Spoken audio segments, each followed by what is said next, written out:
Well, good afternoon, and welcome to this week's edition of Drive Facebook Live. I'm your host, Bob Spitz, with my partner, Tony Whistler. And Tony, we don't have any guests today, so it's just you and I. No, we don't. We could pretend like Or is it I'm just you and me? it's you and I think it's you and I. But I think I'll host the show and you can be my guest, or you can Ah, host the show and I'll be your guest, or we could do it simultaneously. yeah, whatever works. Now, we actually have a topic that we want to discuss today, don't we? Yes, we Something that's do. near and dear to, all businesses that require skilled labor. Hmm. And that's the subject of recruiting and hiring, Absolutely. and the perceived lack of applicants or qualified individuals in our industry. But there's definitely things that all shops and all businesses need to do to overcome this problem. Now, the reason we're bringing it up now, it's already April. Unbelievable, huh, Tony? April Yes, it's all right. 2025. Yes, we're moving. We're moving through the year, my friend. Yeah. And the reason we're bringing it up now, I guess we'd call this recruiting month or recruiting and hiring month or Yep. expanding your team month, whatever you want to call it, is the busy months are right ahead of us. And to wait until you're busy to try to recruit a qualified technician, uh, Not that doesn't recommended. that doesn't work. It's like, Because but I need them. I need they them will be now. working. That's exactly right. It's like it So, reminds me of that old joke that you don't fix your roof. You have a leak in your roof and you don't fix it till it rains, and you can't fix it when it's raining. But when it's not raining, it doesn't leak. yeah, hey, so So, what the heck? And I understand, no one wants to go through the expense of bringing somebody on and having them on the payroll when you don't have quite enough work to justify that additional tech.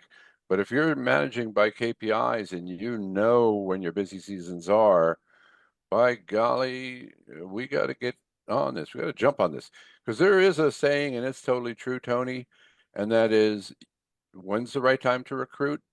Is now, all the time. Yeah, now, all the time. exactly. All You the you time. you never stop recruiting. That That's right. doesn't mean you have to hire all the time. And so let's talk about that just for a little bit here, Tony, because people confuse recruiting and hiring, Oh, right? absolutely. I had a client one time who refused to recruit, and because he said, I don't need anybody right now. And he actually took it as like he thought it was rude, like it was a rude thing to do to people to like reach out and say, hey, I may need someone in the future, I'd like to get to know you, can you send me your resume? All of the things you do to recruit, he thought it was disingenuous or somehow unethical, or like not, like almost like he was lying to somebody. Because and I said, how do you know you won't need someone tomorrow? Like you never, like a person could leave and then you need someone. You gotta, and that it was a weird idea that he had, and it made it very hard to get him to decide to recruit because he felt like it was dishonest or something. Yeah, it's But funny how those considerations can stand in the way of actually getting something done. exactly, So, so if exactly. you've got that consideration, lose it. That's Oh, right. by the way, Kevin is in Brooklyn at Urban Classics. The top 20 meeting, I guess, is starting, and he's watching. Hey, Kevin. Hey, Kev. Now you're in a place with real hot dogs. Forget a That's right. Connecticut. You're in New York, baby. That's right. That should get a rise out of him. Yeah, exactly. So back to the subject. Recruiting is a sales and marketing action. Recruiting Absolutely. is attracting talent to your activity, whatever that activity is. Right. And you just never stop recruiting. If you look at how the military does it, there's recruiting centers all over the country, Yes, and and they're open all the time. they're open all the time. And I knew a military recruiter. He worked for us, and he was absolutely trained in sales and marketing because he Sure. had to be able to close these young men into signing that deal, right? Right. And one of So, the things about marketing and sales is if you're trying to get a customer to bring their car in and you work on their car, that's a sales and marketing action. The only distinction between that and recruitment is who the the actual public is, who the audience is. You have to do the same thing with someone who you want to bring in to work for you too. Like That's right. it's just a different person. It's not, but it's the same action. You're completely correct. That's right. So you've got to employ marketing techniques Hmm. to the subject of recruiting. Hiring is actually utilizing them. Hiring is onboarding. Hmm. Hiring is training. Hiring is utilization of the people. Right. But you're never going to get a chance to hire anybody if you don't recruit. They're not That's just going to magically, well, maybe they will magically show up at your door, could right? happen. Hey, it could happen. But I wouldn't rely on it. I wouldn't rely on it. There's never been a plethora of skilled labor in our country. Maybe back in the Depression era, you had a lot of skilled labor who were out of work. Mhm. But, a famous saying by the head of General Motors dealership network, he said, we're going to be short, what was it? We're going to be short about 30,000 technicians in the network this year. Mhm. You want to guess what year he said that, Tony? I actually know the answer to that one, but I want to see if Okay. does anybody actually in the chat want to answer that one? Let's give them a Yeah. second. Yeah. Let's give them a second. When did they make that statement? It could Right? be today, right? Hey, it could be today. So while they stew on that and see if anybody responds, let's talk about some of the barriers. What are some of the barriers to actually getting someone to arrive so that you can hire them? What are some of I'll, those barriers? let me say, someone just put 1932 and somebody else just put 1960. That was their 1960 is guess. very close. It was 1958. Yeah, there you go. 58. Now, now to answer your other question, I think one of the biggest barriers that I've experienced when I've consulted shops is just the idea that gets fixed into the mind of a shop owner that there are just no good employees out there, that they Oh, just don't absolutely. exist. That's a And self-fulfilling prophecy. absolutely it is. And I never tell them that they're wrong because they're probably right. Based on every bit of their experience, they probably are right that for them there are no good techs out there.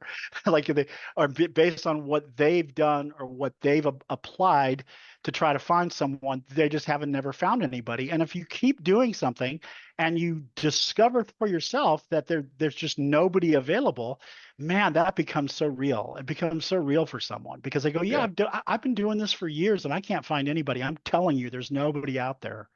But that's there's right. things that a person can do that they may have never thought of or never, or their mindset just generally isn't where it exactly needs to be. And then they don't have a problem. Because I've had some That's right. clients that have never worried about recruitment. They've never had a problem finding techs. They're Yeah, just so so, that really is the first barrier is yeah, thinking there's no one out there to hire. that's And right. it's probably a case of you don't know how to recruit, Hmm. right? You've Yep. tried what you know and what you know isn't working, and you throw up your hands instead of going, maybe there's another way of doing this that I Yeah. don't know about. And It's that hard comes to back get to to there. our, yeah, it It's is. hard It's to hard. get there if you believe there are no good techs. If your solution is they don't exist, then you can't think, oh, wait a minute, maybe I'm doing something wrong. Yeah. Then the next one is trying to hire a mini me. Exactly. I need someone who thinks just the way I do, who will take care of my business just the way I want it, who will fix cars exactly the way I want them fixed, who is just a mini me. Well, Right. guess what? He's not there. No, there's only one of you, That's right. and the thing is that you can disqualify really good employees with that mentality. If you've got that mindset, you can take a person who might have been just beautiful for your shop and you just don't even hire them because there's why they have green hair or they like the Grateful Dead or like some Yeah, they got ridiculous thing tats or or something, right? Like you go, well, what does that have to do with fixing cars? Like you go, not really anything. Now, there are certain considerations you may have if you're trying to get somebody on the front that you want them to have a certain look or whatever. But if you're looking for a perfect duplicate of yourself, then you're way limiting potential people who could be great for you because That's right. they have differing ideas about things that have nothing to do with being a great employee. That's right. That's exactly right. You know, here's the truth, and I know you know this, Tony. You cannot hire great employees. That's correct. You can hire great potential employees, but Yep. you have got to have the skill to develop that talent.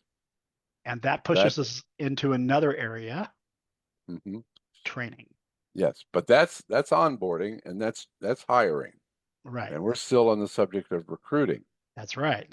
So the next mistake that we've seen is a shop owner will think about all the things that they have to have in a technician, and they'll run an ad with all these demands. Must be this, must have that, must have 10 years of diagnostic experience, must be smog certified, must, right? Where is this Superman? Right. He And owns a shop somewhere.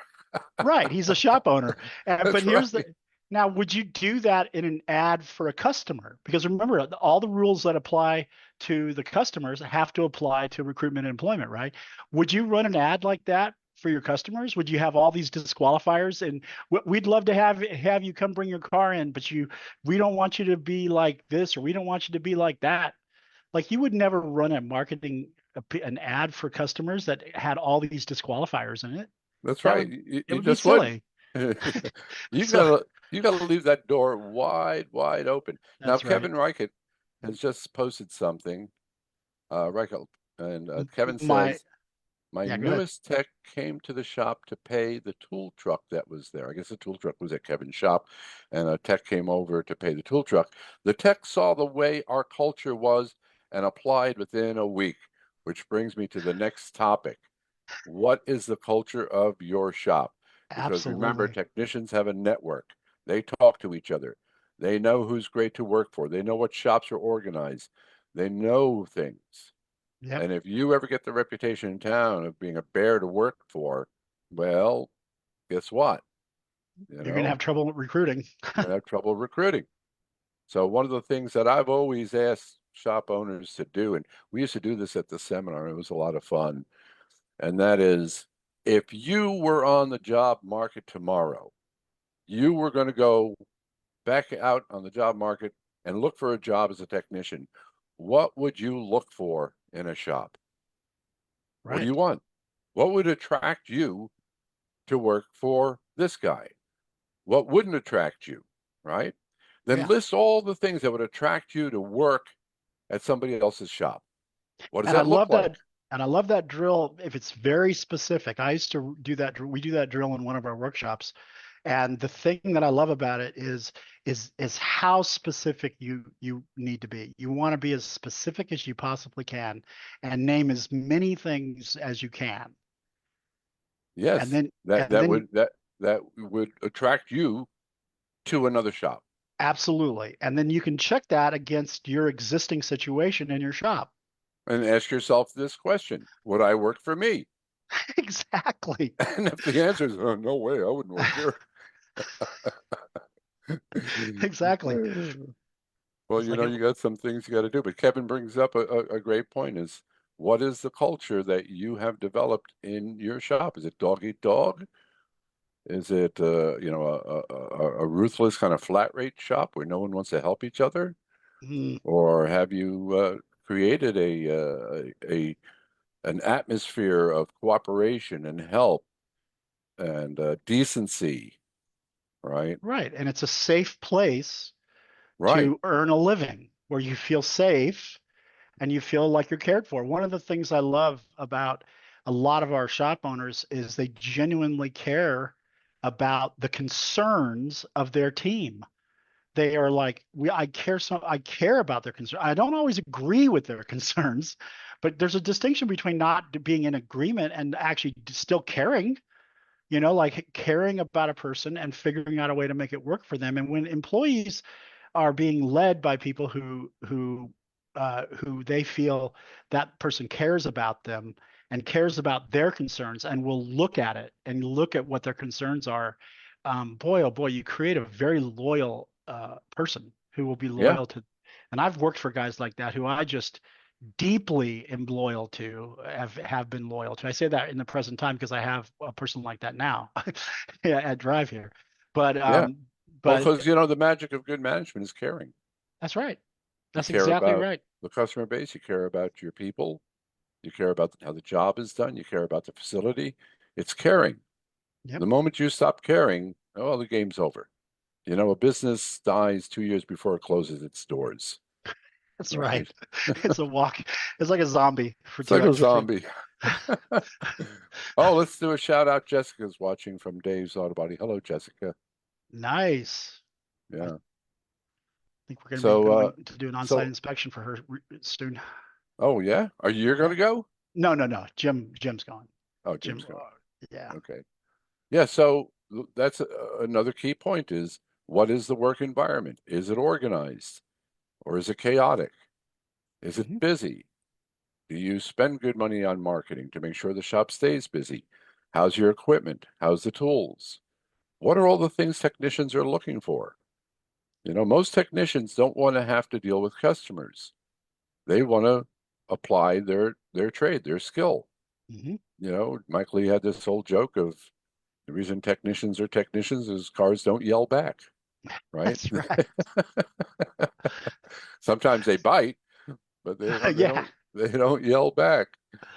Yeah. So, and yeah, circling back to something you said earlier, and that's hanging on to failures that you've had in the area of recruiting and trying to bring people on. Mike Lee had this funny thing he used to say. He goes, you got to make like the Italian race car driver and rip those rear view mirrors off because of what's behind me doesn't matter, that's right. right? That's right. And that's an old line from the Mad, Mad, Mad, Mad World. I remember that movie. You're showing your age now, Bob. Yeah, I know. And then Oh the next boy. thing, and you brought this up earlier in the pre-show, is the estimation of effort.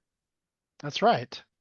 Yeah, why don't you talk about that a bit, buddy? Well, I used to tell my clients, like I had, well, let me tell you a story about one client. I had one client who was going to go to Sturgis, and he was a one-man band, and he goes to Sturgis every year. I mean, I was desperately trying to get him at least one other employee, and it was really a service advisor that he needed because he was not a great sales guy. But he goes, well, I'm shutting down the shop, and he can do that because it was only him, right? And I said, you're going to shut down the shop for a week, and you can go to Sturgis? And he goes, yeah. I said, okay, well, if you're going to Sturgis, you're going to like do some recruiting while you're there.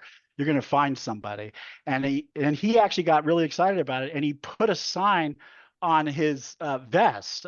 There's a great, I can't remember the term for it in biker clubs, what they call the vest that they wear with the colors. But he made They a call it vest. colors. Yeah, but instead of having like a club name on the back, it said, "I'm looking for a master technician to work on automobiles." It's like back, and he wore it the whole week, and he came back with a tech. There you Um, go. yeah, but the other thing too was I always tell my guys, if you're trying to recruit, when you talk about estimation of effort, I said if you went out to have a steak dinner last night with your spouse, and by the time you left there, the waiter didn't know that you were looking for a technician, then you're not applying the right amount of effort. No, Everybody needs you're to know. absolutely right. You need to always have your business cards on you. Right. You never know who. We've talked about this. You're in one of those big box stores and you're looking for a service advisor, and there's a young person there who's willing and able and helpful and smiling and caring. By golly, give them a business card. Go, look, if you ever thinking about changing careers, I've got a spot for you. I think you'd be a great fit. And that's the other thing when we talk about, because we didn't talk about techs, but talk about service advisors. Service advisors are not technicians. They don't No, need to be technically skilled. They need they're to have customer skills. service. That's right. They're customer centric, Right. And right? that's their skill. And that's why you can hire a great waitress, or you can hire someone, out that's not even in the industry. And I don't know. I hope she doesn't. I mean, it may get back to her. I hope she doesn't feel sad if I out her a little bit. But a good close friend of mine who owns a shop in West LA is close friends with a woman by the name of Aileen Quinn, who played Annie in the 1982 Annie movie. She is a rock Now you're star. dating yourself. Exactly, 82. But remember the old Annie movie? She played Annie, and she has a great career. She goes to New York. She plays in television, actor. She's done everything, but she's never worked outside of the industry of film and music. And she needed a little extra cash for a while. And Johnny, my good friend Johnny, who runs a shop in West LA, said, "I'll put you to work for a little bit."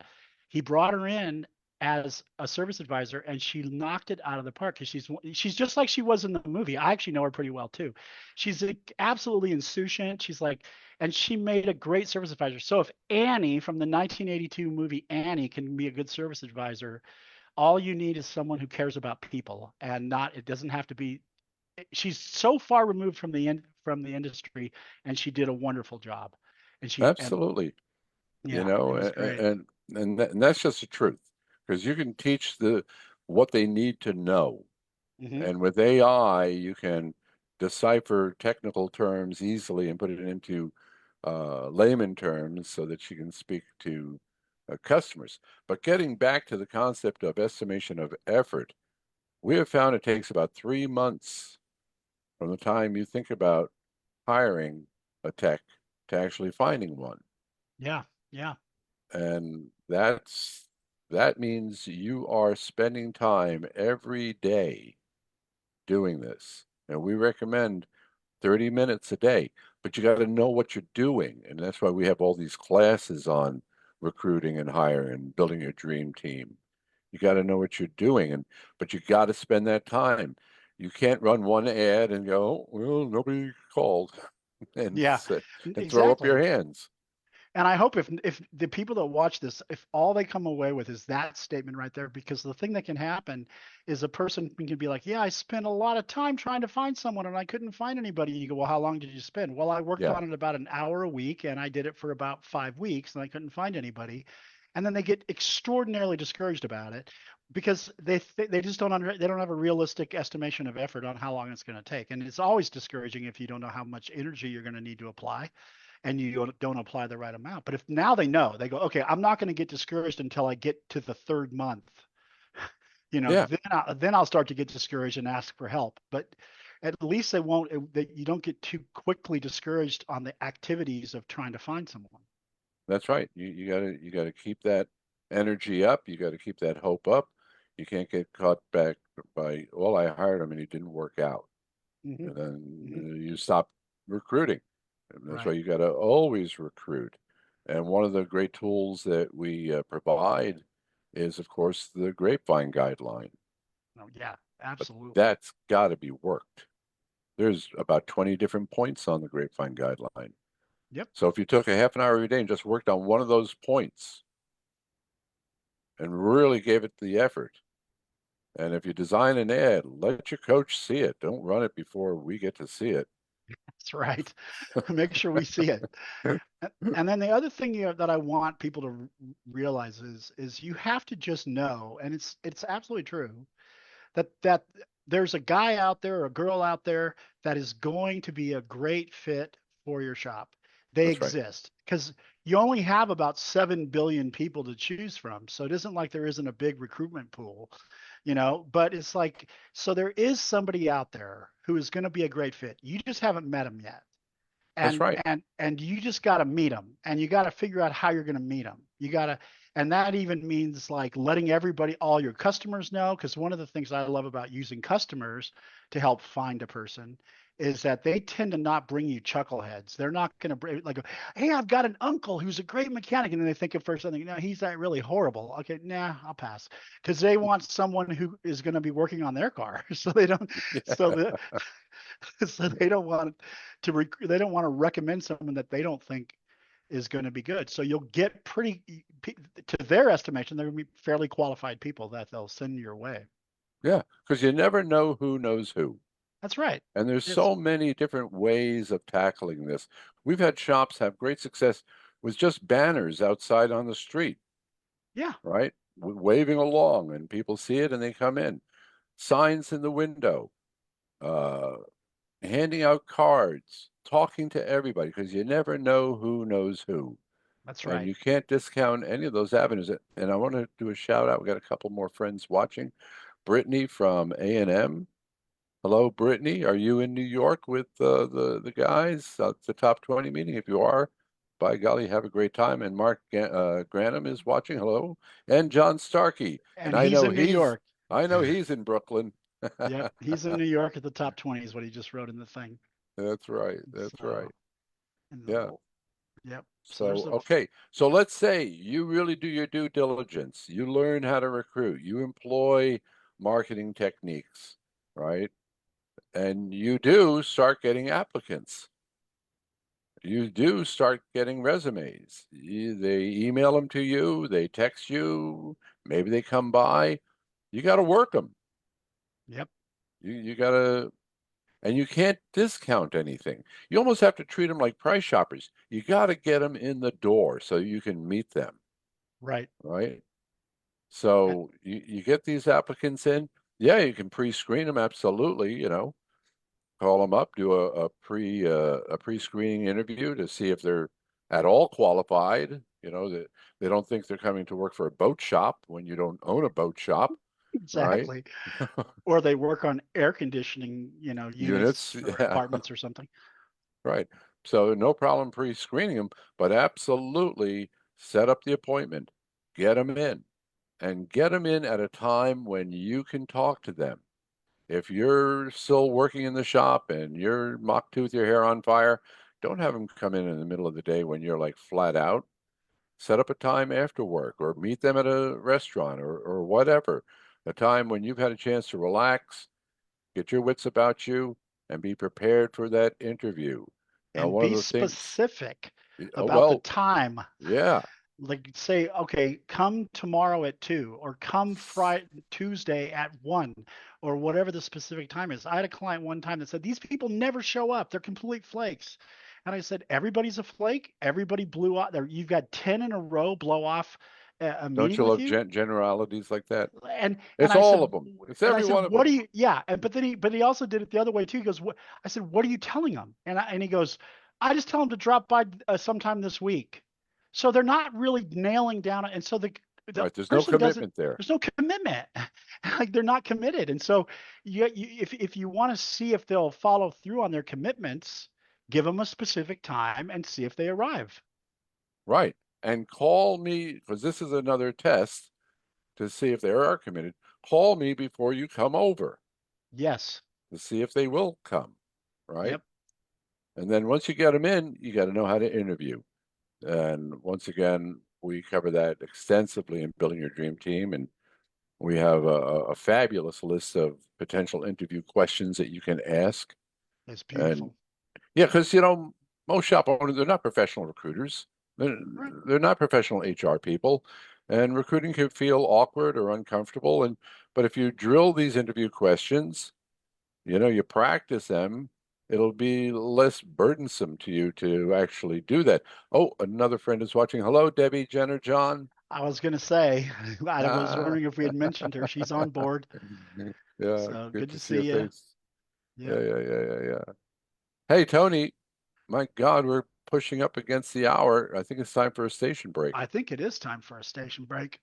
Next Friday, April 11th, we are going to have a great show with Wade Lennon of Monaco Motors. Oh, great, And of course, Carlo Weiss will be with him as well, his consultant. great. So it's going Is to be that is both of that them. you? Is that you and me, or you and somebody else? I don't know. We should see what the powers that be have to say about that. I don't quite Okay. know. Because I remember I was going to go on holiday, and I don't remember what day that was. Was it April 11th? I don't remember I, either. I, I don't It'll remember. be a So surprise. It'll be a it'll be a surprise. surprise. And we've got the expo coming up. Of course, the expo. Thursday, September 18th through Saturday, September 20th. It's going to be in Vegas. It's going to be a ball. It's at the Westgate. We would love to have you all there. I don't think Barry Manilow's playing, but it'll be great anyway. Maybe Wayne Newton. Wayne Newton, yeah. Is he? So you're dating yourself again, Bob. Mr. Las Vegas. Oh, it is you and I, Tony. Okay, great. Yeah. Excellent. So it'll be me and you and I, and it'll be Carla, and it'll be Wade Lennon from Monica Motors. Yeah, an old friend. Wade is a great guy. Wade is great. He's Yeah. really fun. Well, we're up against the hour here. I want to thank everybody for tuning in. I hope we helped you. I hope we give you some ideas and give you hope. Never give up hope. You're going to find that person. As Tony said, they're out there. You Yep. just got to put in that effort and never stop recruiting. So from all of us at Drive Facebook Live, and for all of you guys who are in New York at Urban Classics, have a great time. I'm sure you will. And we'll see you later.